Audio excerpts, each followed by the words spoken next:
Hello guys! Sa mga hindi marunong mag-convert ng US dollar to peso, ito panoodin nyo. Kapag wala kayong laptop, pwede kayong pumunta sa Chrome. Pagpunta nyo sa Chrome, pindutin nyo ang desktop.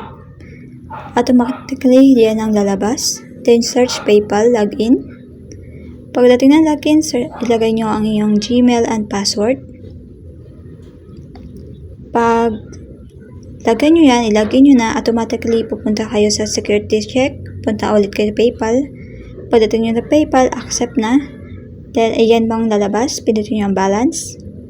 Pagdating ng balance, yan ang lalabas, pindutin nyo ang US dollar. Then, Philippine money.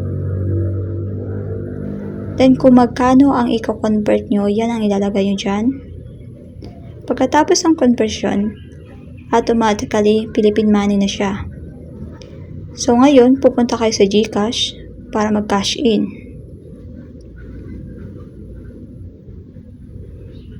Yan na siya. Punta kayo sa GCash. Cash in.